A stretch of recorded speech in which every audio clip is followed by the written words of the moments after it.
Assalamualaikum warahmatullahi wabarakatuh. Waalaikumsalam warahmatullahi wabarakatuh. Waalaikumsalam warahmatullahi wabarakatuh. Alhamdulillah, alhamdulillahi rabbil alamin. Nahmaduhu wa nasta'inuhu wa na'udzu billahi min shururi anfusina wa min sayyiati a'malina. May yahdihillahu fala mudilla lahu wa may yudlilhu fala hadiya lahu. Asyhadu an la ilaha illallah wahdahu la syarika lahu wa asyhadu anna Muhammadan abduhu wa rasuluh. Allahumma sholli ala sayyidina Muhammad wa ala ali sayyidina Muhammad. Amma ba'd.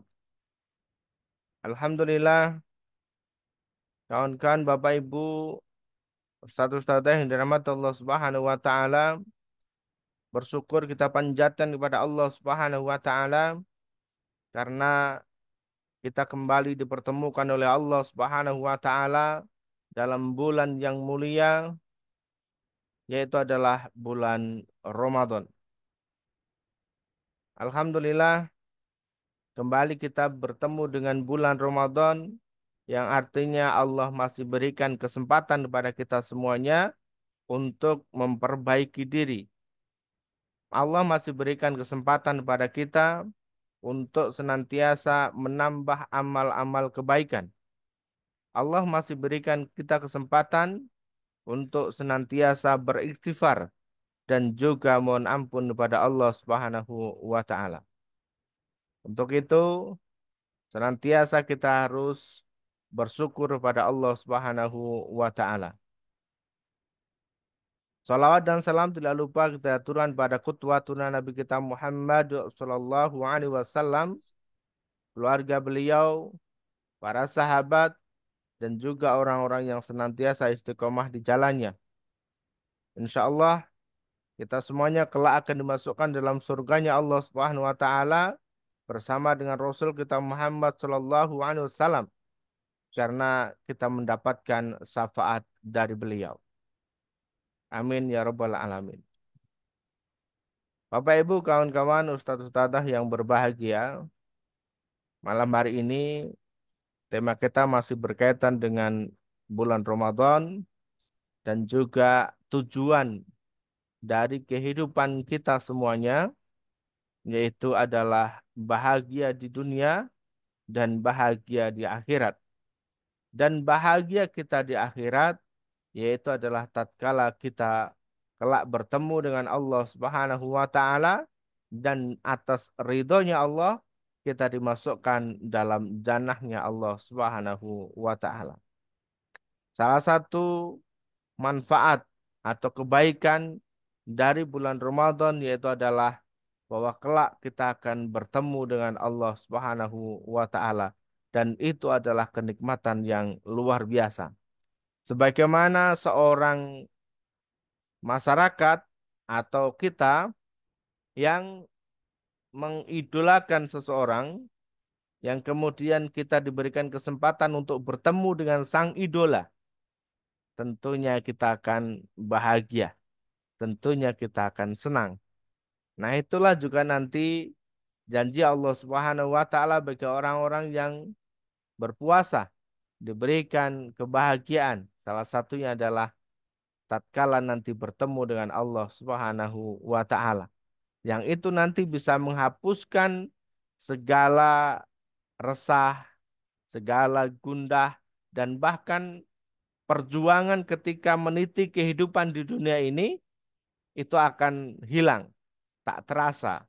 Bahwasanya apa yang dirasakan itu adalah kebaikan. Yang dirasakan adalah sebuah kenikmatan yang luar biasa. Bapak Ibu kawan-kawan izin untuk menyampaikan slide-nya malam hari ini.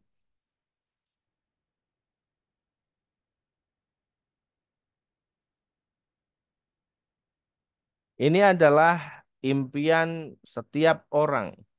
Ketika ditanya, tentunya mereka akan menjawab bahwa mereka ketika berada di dunia ingin bahagia. Dan nanti tatkala sudah meninggal dunia, harapannya adalah bisa masuk surga, ya. Namun tidak perlu kita berfoya-foya ya. Jadi tidak harus apa namanya mudanya foya-foya, tuanya kayak raya, mati masuk surga. Tidak begitu ya. Semuanya ada aturan main. Semuanya ada syarat dan ketentuan yang berlaku. Dan salah satu ketentuannya adalah kebahagiaan.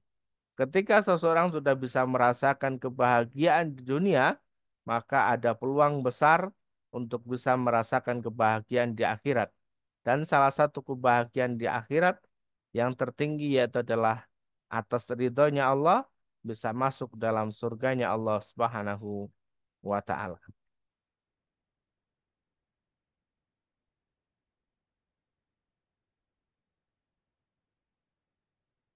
Ya, masih dalam nuansa Ramadan ya. Kita akan awali mukadimah kita dari hadis yang hampir setiap orang sering mendengar ini ketika bulan Ramadan. Dan bahkan tidak sedikit yang hafal akan hadis ini. Man sawma Ramadana imanan wahtisaban ghufira lahu ma taqaddama min dzambi.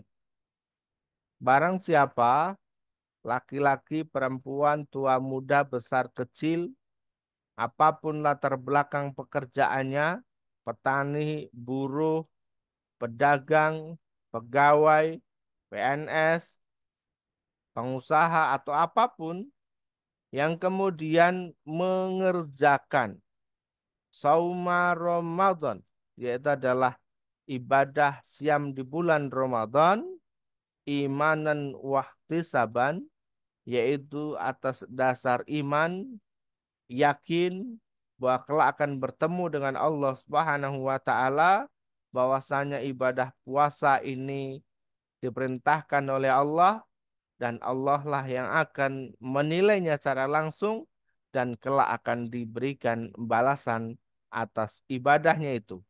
Yakin dan percaya, imanan. Wahtisaban mengharapkan segala sesuatu balasan itu hanya datangnya dari Allah Subhanahu wa taala.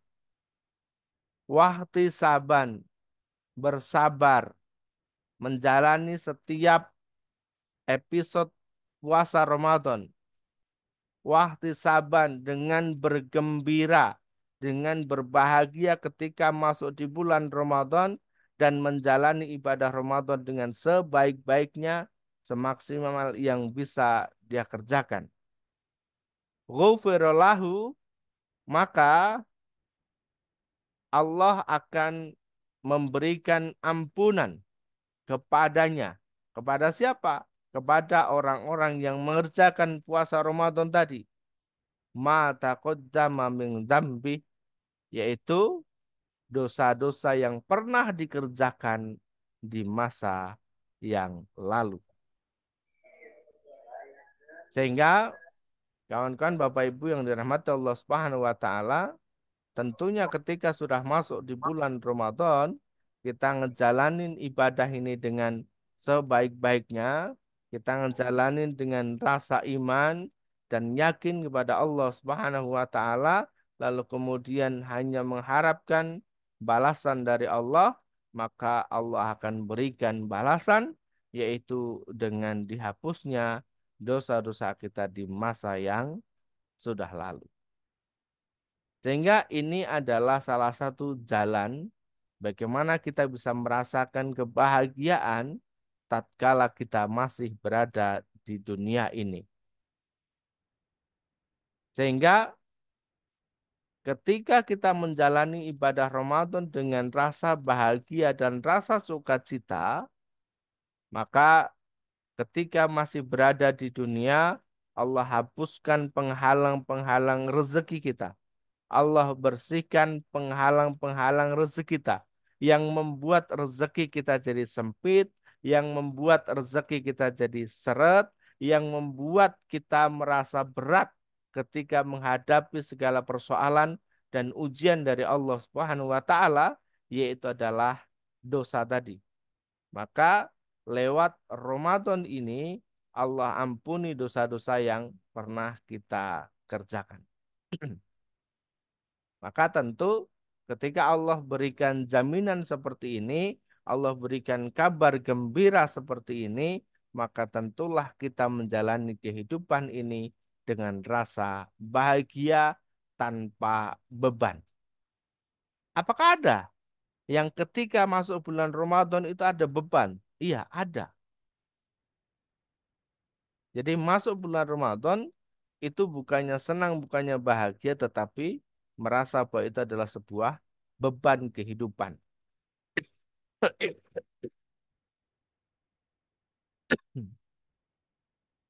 Sehingga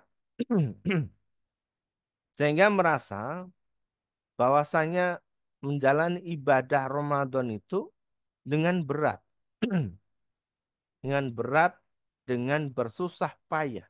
Karena apa? Karena kurang dilandasinya dengan rasa iman kepada Allah Subhanahu wa taala. Dengan sekaligus ini memberikan gambaran kepada kita manakala ketika kita mengerjakan ini secara bersama-sama, maka yang kita rasakan adalah ringan, enteng. Kita bisa bayangkan bagaimana sebelum masuk di bulan Ramadan, kita ngejalanin puasa Senin Kemis atau Ayamul Bid sendirian, nggak ada temennya, kira-kira bagaimana? Terasa berat, terasa terasa berat karena memang kita sendiri yang ngejalanin, yang lainnya tidak ngejalanin. Tapi saat ini benar-benar kita itu dalam dalam posisi yang kokoh, seolah-olah ngejalanin puasa Ramadan tuh enak banget gitu loh. Tidak ada godaan dari luar sana. Kenapa? Karena dijalani dengan bersama-sama, beda dengan sendirian. Inilah yang juga kemudian saya sampaikan kepada teman-teman yang seringkali sharing, yang seringkali curhat terkait dengan problematika kehidupan mereka masing-masing. Artinya apa? Setiap orang itu punya persoalan yang hampir sama. Sehingga teman-teman menghadapi persoalan itu tidak sendirian, tapi berjamaah. Ribuan orang di luar sana, bahkan jutaan, itu yang punya persoalan yang sama. Teman-teman ketika sharing terkait dengan utang, di luar sana juga teman-teman banyak yang punya utang yang belum selesai. Ketika teman-teman sharing terkait dengan pinjol, di luar sana ada ribuan juga yang sedang mengalami pinjol. Ketika teman-teman menyampaikan belum bisa bayar angsuran, maka di luar sana juga ada ribuan orang yang sama yang mereka belum bisa membayar angsuran. Ketika teman-teman menyampaikan bahwasanya sedang tidak bekerja, tidak punya penghasilan karena di PHK, maka di luaran sana juga ada ribuan orang yang sedang mengalami hal yang sama. Yang membedakan apa? Yang membedakan adalah responnya masing-masing. Ada yang merespon ini berat, maka betul-betul dirasakan berat. Ada yang merespon ringan, maka apa yang dirasakan juga ringan. Maka sekali lagi ketika kita mau terbuka, melihat keluar, melihat ke sekitar kita, bahwasanya sebenarnya persoalan kita yang sedang kita hadapi itu kita tidak berdiri sendirian, tapi ada ribuan orang di luar sana yang juga mengalami hal yang sama. Yakinlah teman-teman yang saat ini sedang diteror misalnya karena belum bisa bayar amanah, maka di luar sana juga sama. Ada orang-orang yang sedang diteror juga. Artinya Bapak Ibu tidak sendirian. Rasakan ini seperti Ramadan yang Bapak Ibu semuanya merasakan hal yang sama. Kalau siang hari berpuasa, malam hari sholat tarawih, sebelum subuh makan sahur, dan seterusnya. Ini aktivitas yang sama yang dilakukan oleh teman-teman di daerah yang lain. Artinya kita tidak sendirian. Maka ketika kita merasa bahwa ini tidak sendirian, kita bisa kerjakan ini bareng-bareng, maka insya Allah segala sesuatu itu akan terasa ringan dan mudah. Kita lanjut.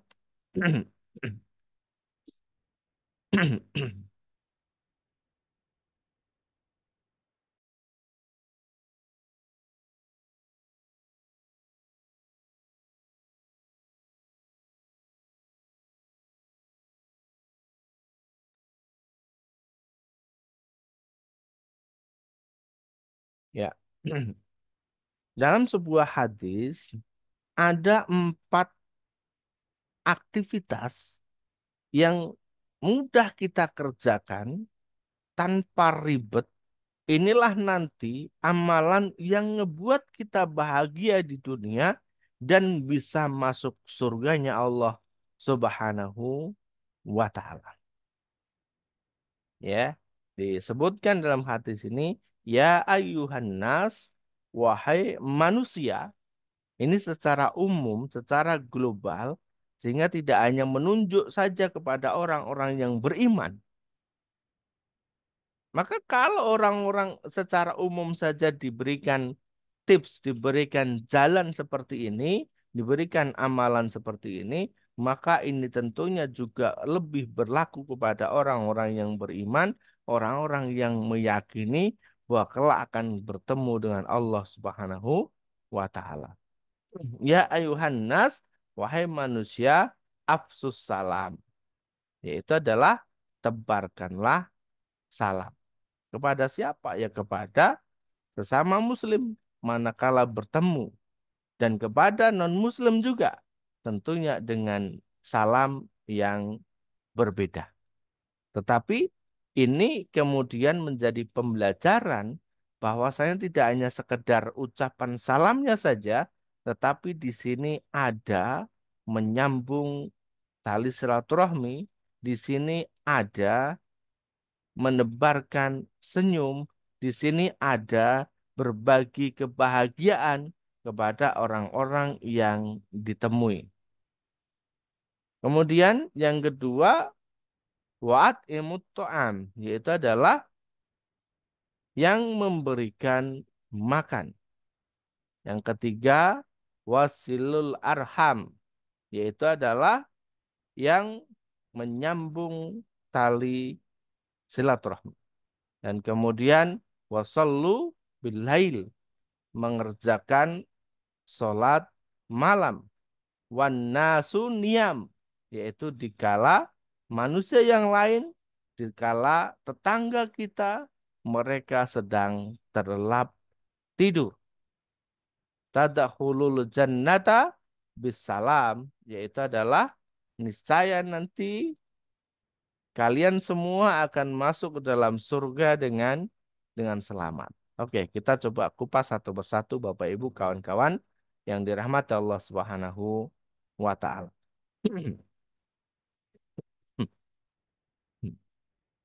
Ya. Jadi yang pertama amalannya yaitu adalah afsus salam, yaitu diperintahkan oleh Allah Subhanahu wa taala melalui nabinya, melalui nabi kita Muhammad Shallallahu alaihi wasallam, yaitu kita diminta untuk menebarkan salam. Jadi ketika kita ketemu dengan kawan kita, kita ketemu dengan keluarga kita bertemu dengan kolega, kerabat, tetangga, maka cepat-cepatan, jadi balapan untuk senantiasa menebarkan salam. Karena dalam salam itu, ini ada doa. Yang kalau kita kemudian mau dalami sedikit demi sedikit, ada doa bahwasanya ketika kita mengucapkan salam, di situ ada doa keselamatan buat orang-orang yang sedang kita temui. Assalamualaikum. Minimalnya itu. Ditambah lagi, Assalamualaikum warahmatullah. Kalau mau komplit lagi, Assalamualaikum warahmatullahi wabarakatuh. Dan ketika ngejawab mun, maka minimal salamnya adalah sama seperti dengan yang kita ucapkan, ya, dengan yang diucapkan. Minimal kalau mau dilengkap juga lebih baik. Ya, jadi kalau ada yang memberikan salam, misalnya kita sedang duduk, kemudian ada orang yang lewat, kemudian memberikan salam, Assalamualaikum misalnya, kita bisa aja menjawab Waalaikumsalam, atau mau dilengkapi, ya, Waalaikumsalam warahmatullahi wabarakatuh. Hmm,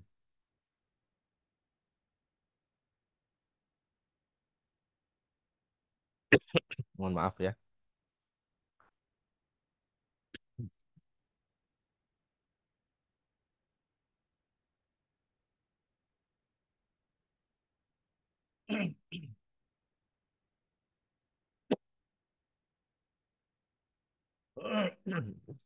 Ya.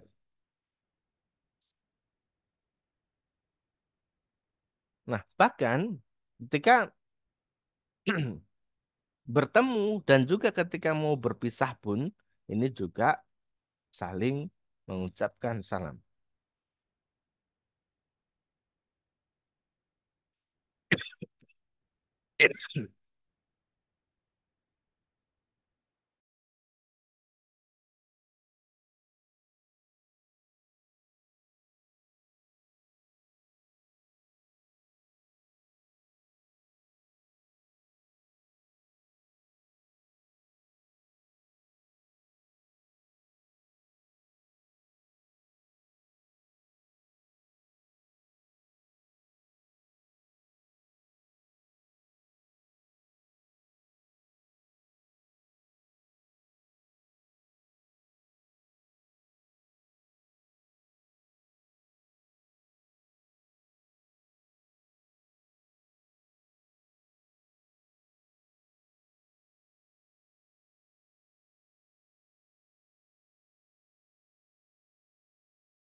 Ya, mohon maaf ya.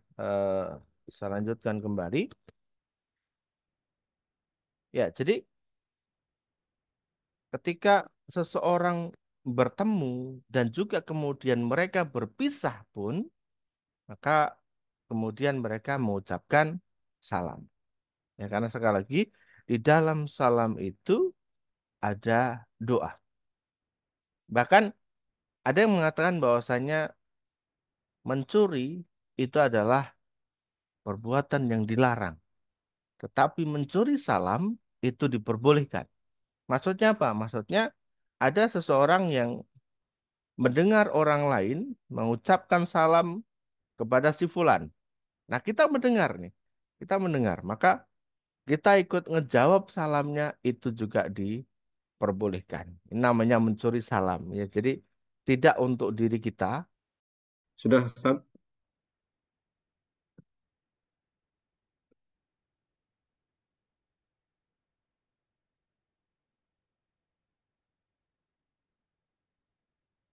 Eh, Nah, mic-nya Ustaz. oke, Ya, silakan. mohon maaf terputus jaringannya nih. Ya, ya. Lanjut. Oke, saya buka lagi. Ya, jadi saya ulang dikit bahwasanya ketika kita bertemu dan berpisah pun juga dengan memberikan salam. Oke, saya percepat sedikit. Kemudian memberikan makan, ya. Memberikan makan ini ya kita berbagi dengan siapapun. Allah Subhanahu wa taala melalui Rasul kita Muhammad Shallallahu alaihi wasallam senantiasa mengajarkan kepada kita untuk berbagi. Bagaimana Rasul kita itu memberikan contoh, memberikan suri teladan yang luar biasa, ya, di luar kota Madinah, di pasar, di pinggiran kota Madinah, ada seorang yang benar-benar apa namanya ngebenci Rasulullah, gitu ya. Karena pengaruhnya Rasulullah kemudian sudah memberikan banyak dampak kepada masyarakat. Dan laki-laki ini tua buta, tidak bisa ngelihat setiap hari dia senantu apa namanya selalu mengatakan kepada kepada Muhammad gitu ya bahwa dia adalah pembohong, pendusta dan seterusnya. Jadi suatu hal yang tidak enak untuk didengar. Tetapi apa yang dilakukan oleh Rasul kita? Tiap hari datang, dia suapin, dia rawat itu, dia jaga betul, tidak pernah marah kepada orang ini. Karena apa yang dipikirkan oleh Rasulullah adalah bahwasanya karena orang ini belum tahu.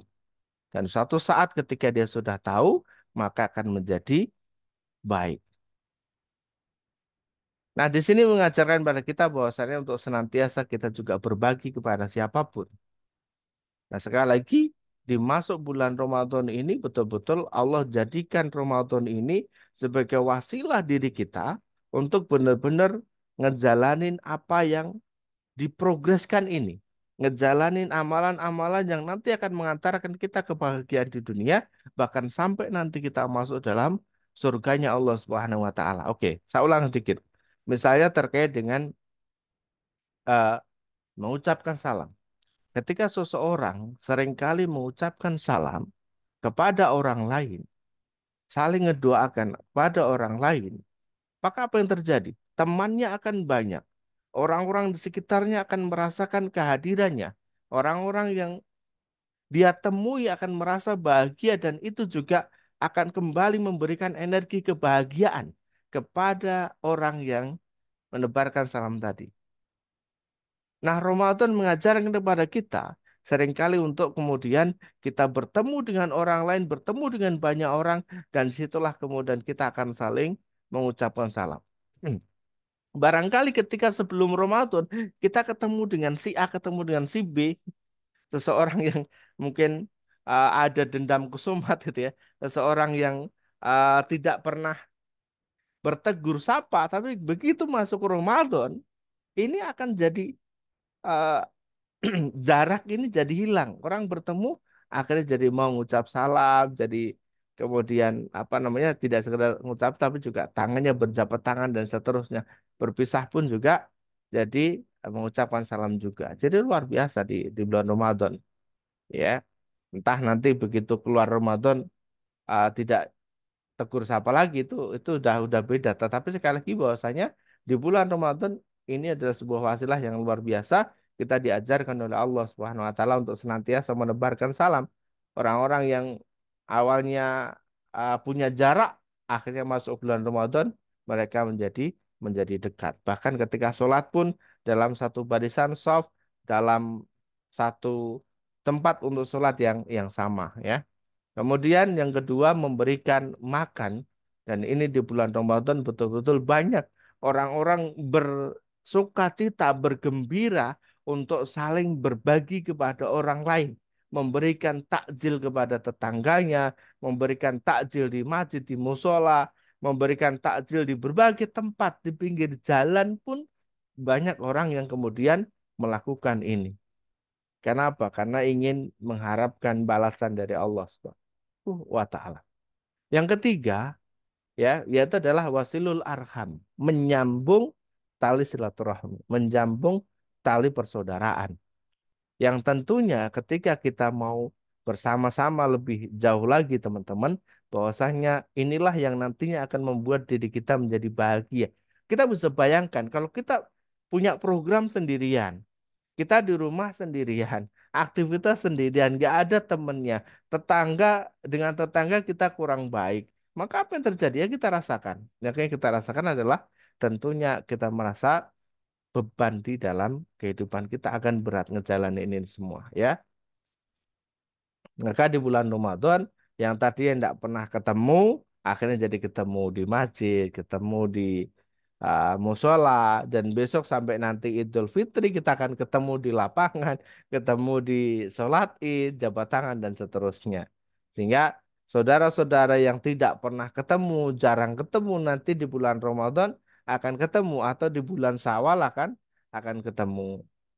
Nah, kemudian yang terakhir amalannya itu adalah sholat di malam hari, yaitu adalah qiyamul lail, di mana orang-orang atau teman-teman yang lain itu sedang terlelap tidur. Karena ketika kita qiyamul lail, Allah sedang turun ke langit dunia, Allah cari siapa nih yang pengen ampunannya Allah. Allah cari siapa nih yang sedang punya hajat. Allah cari siapa nih yang pengen dikabul doanya oleh Allah Subhanahu wa ta'ala. Allah cari siapa nih yang pengen dimudahkan segala urusannya. Itu ada di mana? Ada di sepertiga malam terakhir. Ada di mana? Ada ketika orang lain sedang terlelap tidur, kita bangun untuk mengerjakan sholat.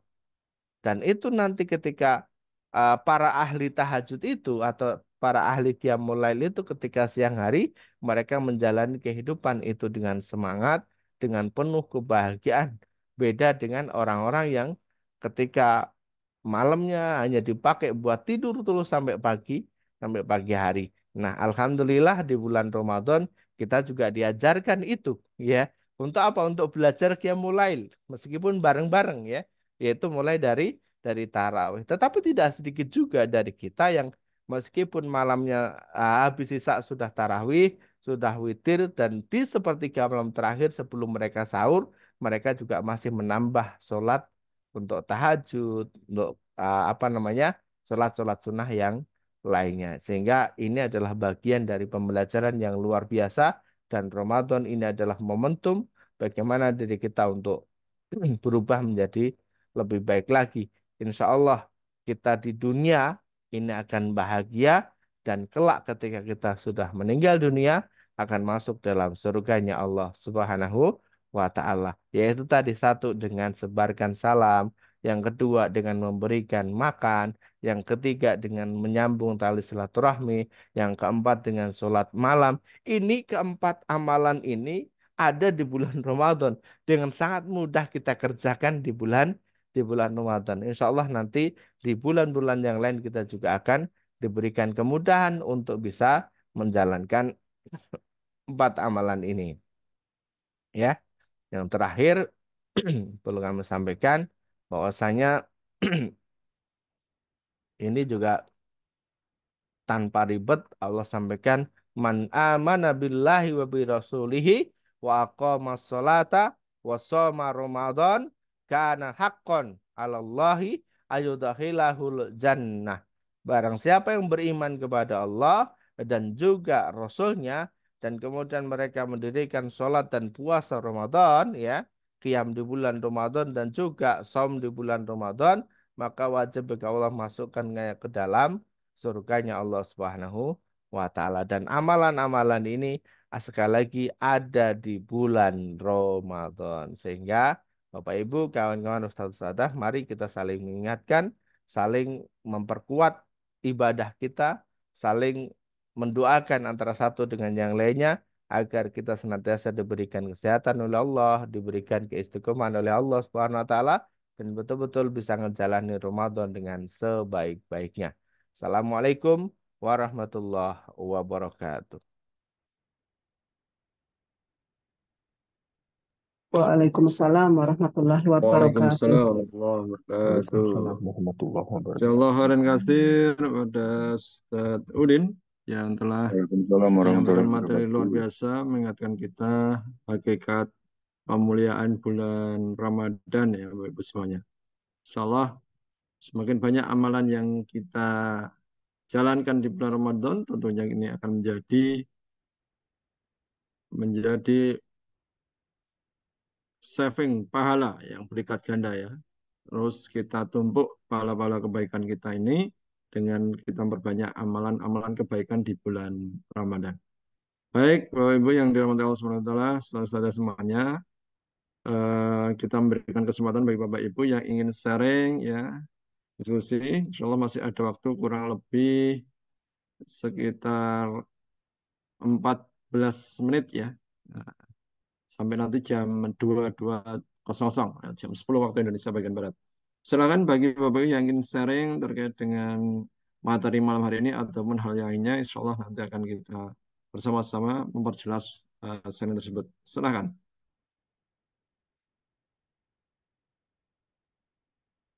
Ya, mungkin ada yang mau menyampaikan sesuatu, ya, pengalaman atau apapun, silahkan bisa membuka mic atau menuliskan di chat room atau meeting chat.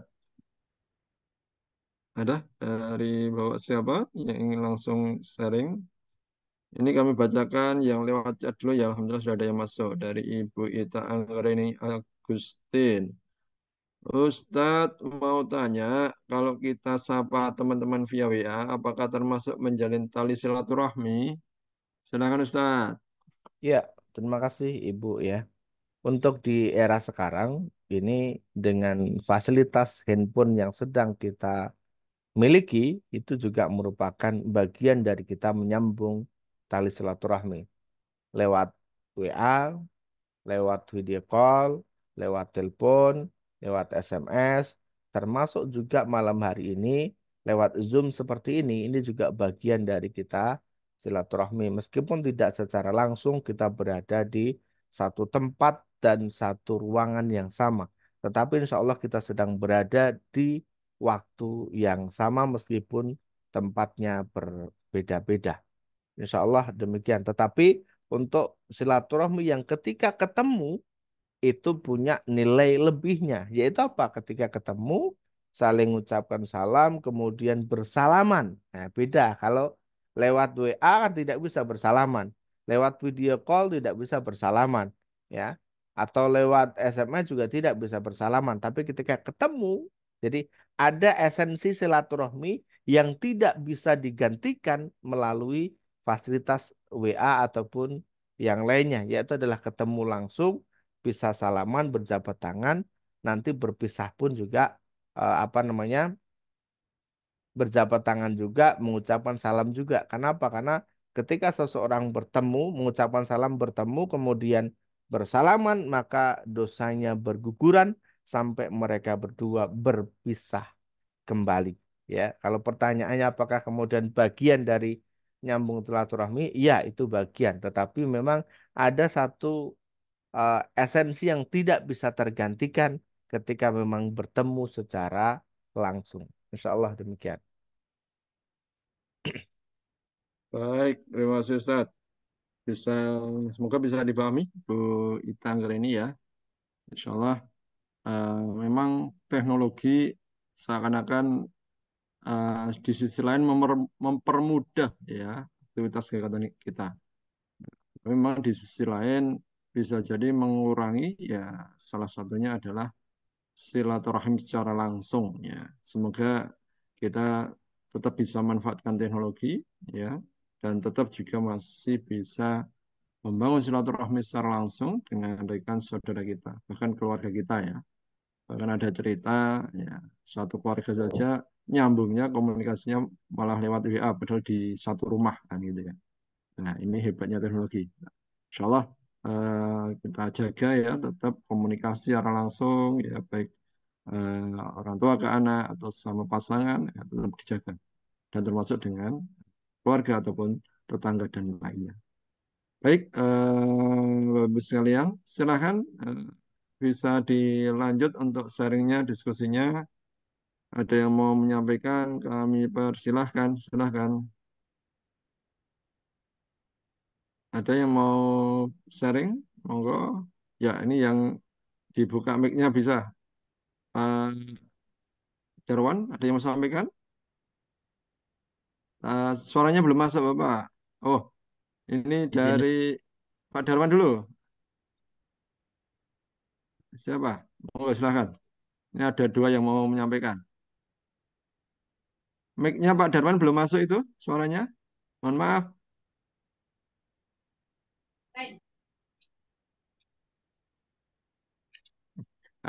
Pak Darman mohon mungkin dicek dulu untuk mic-nya ya, karena suaranya tidak bisa ke kami. Bisa dicek dulu untuk apakah nanti bisa lewat HP atau apa atau mungkin chat. Silakan ini yang pakai inisial eh, kami persilakan dulu untuk Pak Darwan, nanti silakan dicek dulu ya untuk jadwal apa mic-nya. Ini kita beri kesempatan kepada ini inisialnya pakai nama HP ini, Realme. Silakan Bapak yang berikutnya Pak Darwan mungkin nanti cek mic dulu ya Pak ya, tidak bisa atau pakai mikrofon. Ini tidak bisa masuk suaranya. Bisa diganti Ya, ya silakan dari Bapak yang dengan inisial Realme dulu silakan. iya, Firmin Nazrul. Ya, Ya, Assalamualaikum Ustaz. Waalaikumsalam Waalaikumsalam warahmatullahi warahmatullahi. wabarakatuh. Ya, kami mau tanya Ustaz, urutan untuk kita bersedekah itu yang terbaiknya dari mana? Ya, Dari keluarga atau tetangga atau nah urutannya bagaimana Ustaz? Itu aja yang saya tanya. ya, Terima oke. kasih Ustaz. Baik, terima kasih ya. Yang pertama adalah ke keluarga dulu, ke orang tua ya, ke orang tua dulu. Nanti kita bisa buka lagi di Quran surah Al-Baqarah ayat 215 ya. Yang pertama ke keluarga dulu, baru kemudian kerabat, maksudnya orang tua ya, orang tua dulu, baru kemudian kerabat. Kerabat itu ada dua, yang satu kerabat dari sisi silsilah kekeluargaan, meskipun tempat tinggalnya jauh, dan yang kedua adalah kerabat dari sisi tempat tinggal. Jadi tetangga dekat itu adalah kerabat kita. Nah, kemudian yang ketiga adalah fakir miskin, yang keempat anak yatim, yang kelima adalah fisabilillah ya. Ini urut-urutannya. Maka ketika teman-teman ya dari orang tua dulu kita utamakan, baru kemudian nanti ke kerabat, ke yang lainnya. Ketika yang ke orang tua sudah, kerabat sudah, kemudian fakir miskin sudah, anak yatim sudah, baru yang terakhir fisabilillah ini adalah ke lembaga, ke yayasan yang ada di luar itu boleh ya. Baru kemudian nanti ke sisi itu. Inilah yang kemudian nanti ketika kita jalankan dengan baik, maka Allah akan respon itu dengan cepat. Allah akan apa namanya berikan balasan itu dengan cepat. Nah, selama ini kadang teman-teman sudah berinfak, tetapi respon dari Allah kurang begitu cepat. Kenapa? Karena teman-teman misalnya banyak berinfak, bersedekah ke yayasan, ke fisabilillah, tetapi kepada keluarganya sendiri, kepada orang tuanya itu tidak didahulukan misalnya. Kepada kerabatnya juga diabaikan. Padahal ada kerabat yang memang sangat membutuhkan. Padahal ada kerabat yang sedang kekurangan, maka mereka harus kita dahulukan dulu. Insya Allah seperti itu. Nanti bisa dibuka lagi ya di Al-Baqarah ayat 215. Nah, ya seperti itu. Namun nanti terkait dengan orang tua sebelum itu, sebelum ngasih ke orang tua, maka harus ada pembagian terhadap keluarga sendiri dulu nih. Jangan sampai kita ngasih ke orang tua tapi bagian kita di keluarga itu juga kurang. Jangan sampai apa yang kita berikan kepada pasangan kita juga jauh lebih sedikit dari apa yang kita berikan kepada orang tua kita.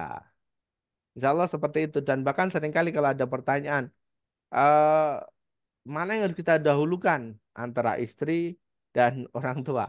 Kalau pertanyaannya seperti itu, dengan kondisi keuangan yang pas-pasan atau yang minim, maka silahkan dikondisikan untuk pasangan kita terlebih dahulu. Baru nanti ke orang tua, ke kerabat, dan seterusnya tadi. Insya Allah demikian ya. Bapak siapa tadi, mohon maaf belum menyebutkan nama.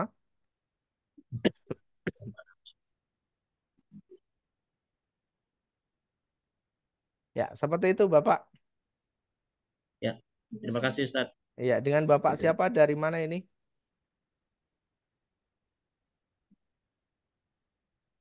Dengan Pak siapa? Bisa Soalnya, bisa diperkenalkan Pak, Pak siapa? Oh, kami Ustaz ya. Saiful Ustaz oh Oh, Pak alhamdulillah Saiful. Pak Tinggal Saiful. di mana Pak Saiful? di Palembang. Palembang, Masya Masya Allah. Allah. Ya. Oke, ya terima kasih Pak Saiful. Terima kasih Pak Ya, Saiful. Baik. Kita kembali ke Pak Darwan. Silakan Pak Darwan. Sudah oke untuk mic-nya? Apakah bisa eh, disampaikan sharingnya? Kami beri kesempatan pada Pak Darwan. Silakan untuk menyampaikan apa yang mau disaringkan. Semoga mic-nya bisa digunakan untuk menyampaikan. Cek, cek, cek. Silakan Pak Darwan. Yuk.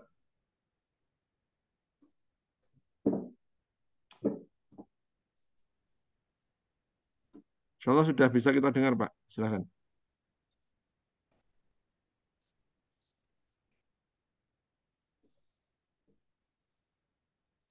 Silakan Pak Darwan. Ya, tadi suaranya sudah masuk Pak Darwan. Dicoba lagi Pak Darwan. Silakan. Suara bisa masuk. Atau besok kalau pas lagi lewat Klaten boleh mampir Pak Darwan. Sering ke Jogja ini beliau ini.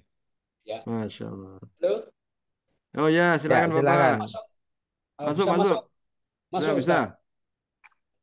Ya, makasih Kang Udin dan Ustadz dan rekan-rekan semua. Assalamualaikum warahmatullahi wabarakatuh. Waalaikumsalam. Waalaikumsalam. Satu untuk agak menyimpang dari malam ini, Kang Ustadz. Ya, Di waktu saya ikut Zoom yang bulan lalu, kalau tidak salah itu Ustadz pernah berkata untuk mengeluarkan eh, apa sertifikat untuk mengaji ya Ustadz kalau tidak salah itu. ya, sertifikat mengaji bagaimana? Boleh di Enggak Al-Quran itu loh Ustadz untuk mengajar ya mengajar sorry mengajar Oh, sertifikasi. Hmm. sertifikasi itu. Oke, oke. Yang saya tanyakan itu untuk persyaratan untuk mengeluarkan sertifikasi itu bagaimana Ustadz itu? Ya, nanti ikut pelatihan dulu Pak Darwan ya. Nanti kalau ke Klaten mampir, insya Allah nanti bisa juga langsung kita antarkan ke kantornya. Bisa Hmm. ketemu dengan para senior-seniornya, bisa Ya. juga ikut langsung di kantornya. Seperti itu. Untuk yang program kita via Zoom, ini masih kita carikan jadwal dulu. Mudah-mudahan nanti bisa berjalan insya Allah ya. Paling Ya. cepat insya Allah Syawal nanti kita akan adakan via Zoom. Ya insya Allah Kang Udin insya Allah 1 minggu yang akan datang saya ada agenda ke Karanganyar nanti insya Allah doakan aja semoga Allah meridhoi saya mampir ke Klaten Kang Udin ya. Amin, amin, insya Allah. Ya, Monggo, ya ya. sementara itu aja Kang Udin untuk Oke, siap. menanyakan sertifikasi untuk mengajar Al-Quran itu. Siap, Untuk siap. lainnya monggo terima kasih Ustadz rekan-rekan semua wabillahi taufik walhidayah. Wassalamualaikum warahmatullahi wabarakatuh. Waalaikumsalam Waalaikumsalam. warahmatullahi wabarakatuh. Ya Allah, terima kasih Ustaz Darwan ya. Insya Allah, monggo nanti pas mampir Klaten, kantor kami, nanti kita jelaskan dan mungkin kita nanti hantarkan juga ke kantor pusat untuk metode cara belajar Quran dengan metode 4 kali pertemuan, metode Rubaiyat insya Allah. Ya. Baik, lanjut ke sharing berikutnya ini dari chat ya, kami bacakan dari Ibu Sriningsih. Assalamualaikum Ustaz, saya Waalaikumsalam. mau tanya, saya sudah ikhtiar langit sampai 30 hari seperti yang checklist menurut Quran bisa kaya. Tapi kenapa ya Ustadz selama 30 hari itu selalu ada masalah-masalah terus di kehidupan saya ya Ustadz? Ada yang salah tidak dengan saya? Silahkan Ustadz. Ya, tidak ada yang salah Bu Suriningsih ya. Ini kalau kita sebutnya adalah proses detox ya. Barangkali bisa dibuka di beberapa tulisan saya yang sudah lewat, yaitu tentang detox rezeki. Jadi sedikit saya berikan gambaran, seseorang itu ketika ingin membersihkan kolam, dari atas tuh nggak nampak ada apa-apa di bawahnya. Ya, hanya airnya kotor gitu aja.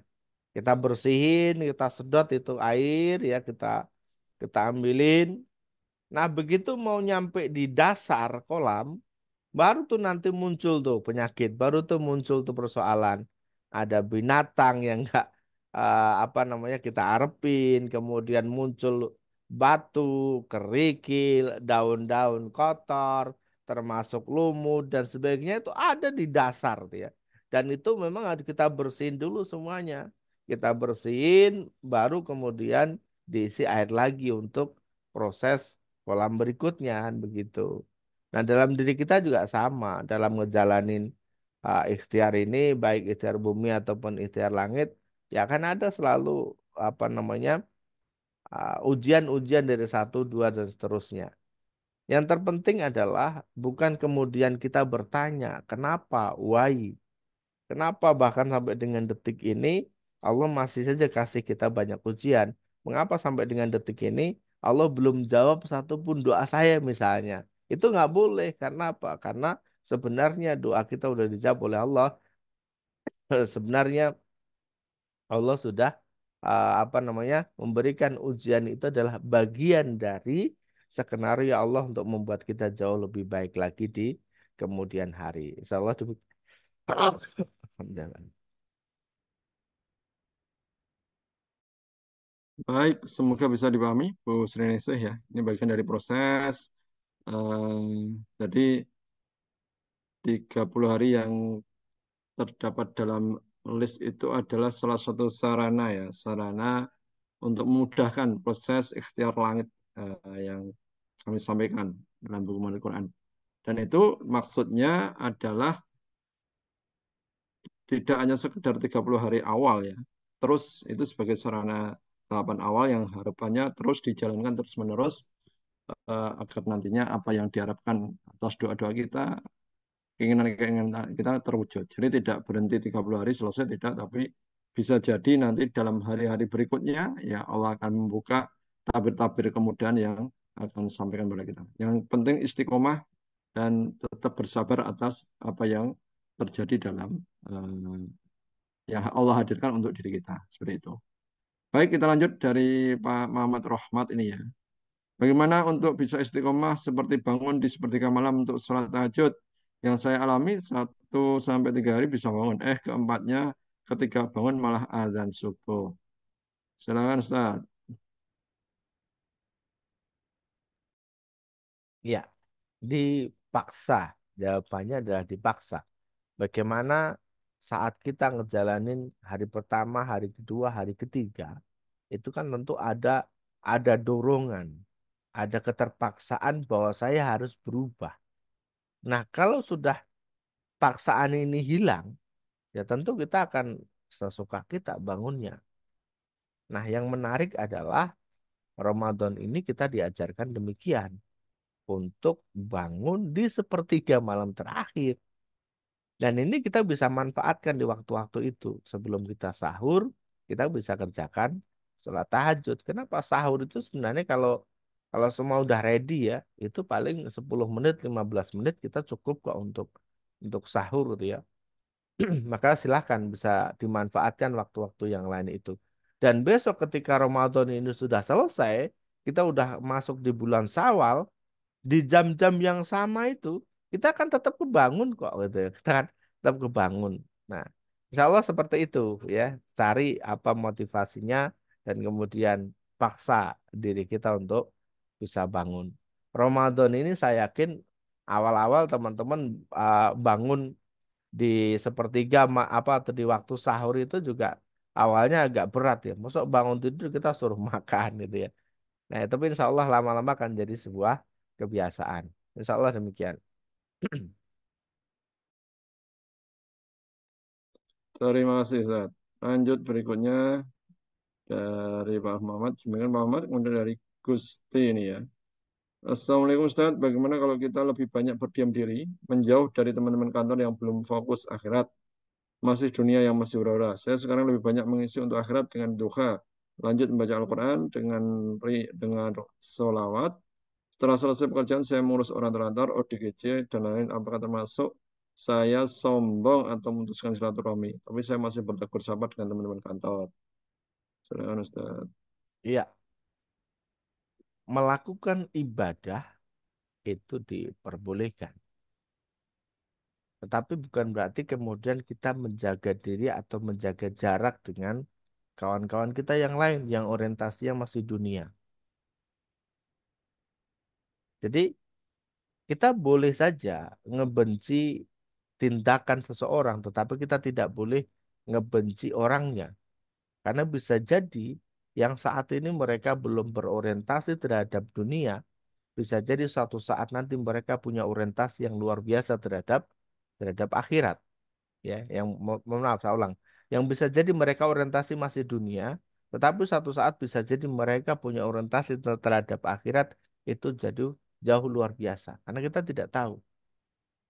Ada orang yang nanti itu karena amalan baiknya, karena ibadahnya, jarak dirinya dengan surga itu hanya tinggal sejengkal saja.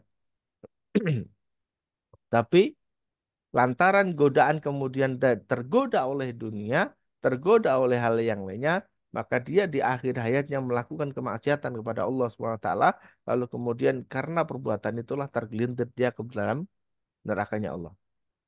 Atau sebaliknya, karena perbuatan dosanya kepada Allah SWT, maksiat yang begitu banyak, jarak dirinya dengan neraka tinggal sejengkal saja, tetapi di akhir hayatnya dia kemudian bertobat kepada Allah Subhanahu wa taala, lalu Allah mengampuni dan atas ampunan Allah itu seseorang bisa masuk dalam jannahnya Allah Subhanahu wa taala. Sehingga kita dari awal tidak bisa menilai seseorang apakah dia masuk neraka ataupun masuk surga, apakah dia baik ataupun dia tidak. Yang bisa kita nilai adalah apa yang dia lakukan saat ini dan tetap menjaga silaturahmi dengan mereka, nek perlu diingatkan, nek perlu diajakkan begitu, ya. Jadi ini adalah merupakan bagian dari dakwah kita kepada mereka juga, yang insya Allah nanti kebaikan ini akan terus tersampaikan kepada mereka dan ikut tersebarkan kepada mereka. Saya dulu ketika sekolah di SMA itu enggak pernah ngajak orang, yuk kalau apa namanya, istirahat pertama kita sholat duha. Kalau istirahat kedua kita ke masjid sholat jamaah duhur. Tidak pernah saya mengajak itu. Mereka melihat apa yang kita lakukan, itu mereka kemudian ikut dengan sendirinya. Bahkan kalau waktunya kita belum berangkat pun mereka malah yang mengajak gitu ya. Jadi mereka mengajak, mengingatkan, yuk udah waktunya nih ke masjid gitu ya. Justru kemudian kita yang diingatkan dan diajak. Seperti itu. Ibu ya, ya Allah, apa yang ibu lakukan sudah baik, tapi jangan tinggalkan mereka, jangan bikin jarak yang terlalu jauh, jangan seolah-olah bahwa kita sok suci, seolah-olah sok baik, tidak ya. Sama semua soal teman-teman kita juga merupakan bagian dari kegiatan kita. Insya Allah demikian, Bu.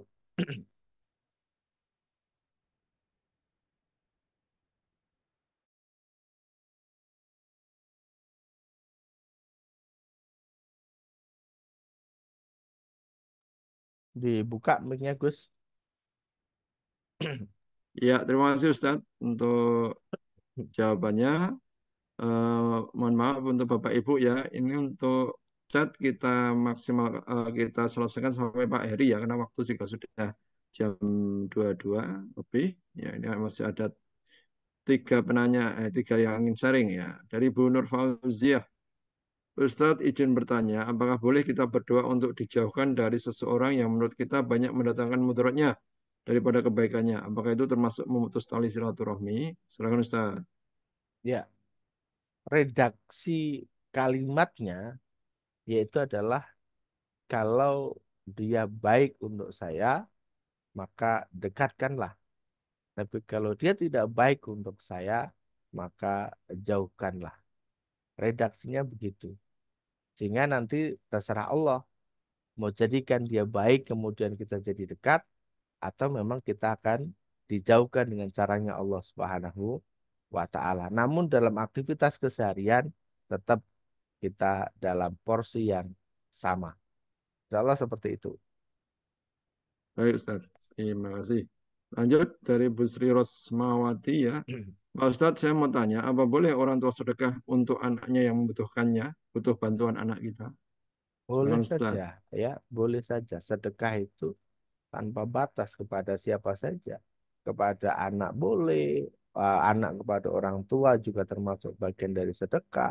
kemudian suami ke istri, istri ke suami, ah, apa namanya orang tua ke anak, dan kemudian ke tetangga dan seterusnya, itu adalah bagian dari sedekah tadi, dan tidak melihat apakah dia kaya ataupun miskin, ya. Sedekah itu kita berikan kepada orang kaya pun boleh, ya, tidak harus kepada orang miskin, ya.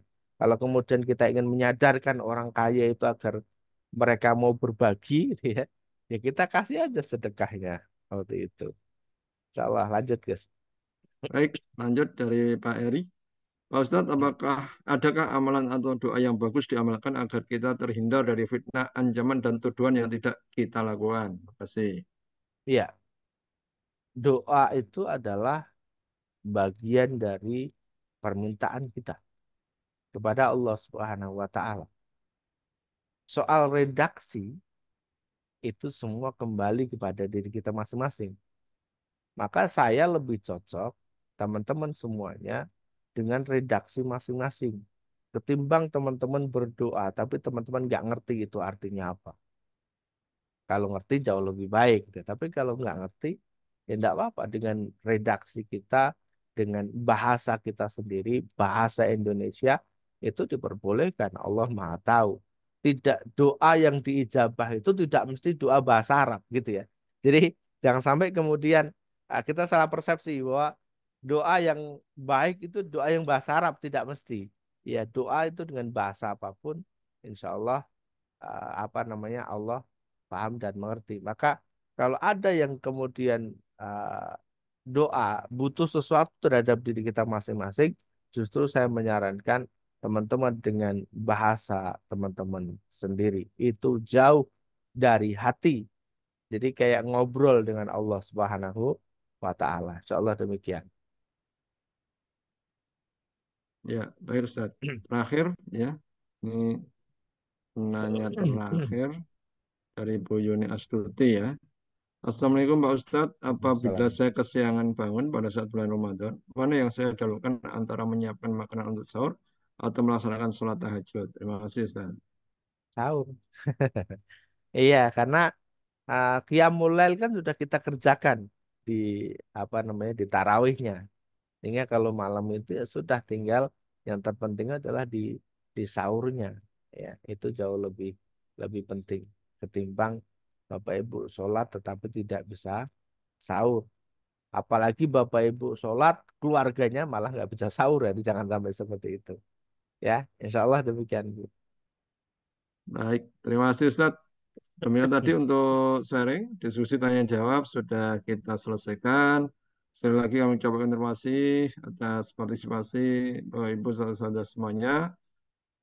Insya Allah semakin kita memahami atas ilmu yang kita dapatkan, insya Allah semakin mudahkan kita untuk menjalankan amalan-amalan yang akan kita jalankan. Ya, insya Allah ini sarana kita dibukakan kemudahan oleh Allah untuk bisa memahami ilmu-ilmu ini, dan itulah yang diharapkan ya. Jadi ibadah yang didasari dengan keilmuan, insya Allah akan memberikan banyak pahala pada diri kita, insya Allah. Baik Bapak Ibu yang dirahmati Allah SWT, kita akan tutup kajian kita pada malam hari ini. Mari kita tutup forum kita dengan baca doa penutup majelis bersama-sama. Subhanakallahumma bihamdika asyhadu alla ilaha illa anta astaghfiruka wa atubu ilaik. Terima kasih pada Bapak Ibu semuanya. Terima kasih Ustaz. Insya Allah kita akan ketemu lagi untuk kajian online di pekan berikutnya ya, di jam 9 malam. Ya, insya Allah kita mengagendakan malam hari. Insya Allah lebih memudahkan bagi kita ya. Setelah Bapak Ibu taraweh, tadarus, kemudian kita adakan kajian, ini semakin menyempurnakan agenda malam hari kita di bulan Ramadan. Baik, dari kami, jika banyak kekurangan dan salah kata, kami mohon maaf. Kami tutup. Bila taufiq wal hidayah, Assalamualaikum warahmatullahi wabarakatuh. Waalaikumsalam warahmatullahi wabarakatuh. Terima Terima kasih kasih Pak Pak Ustadz.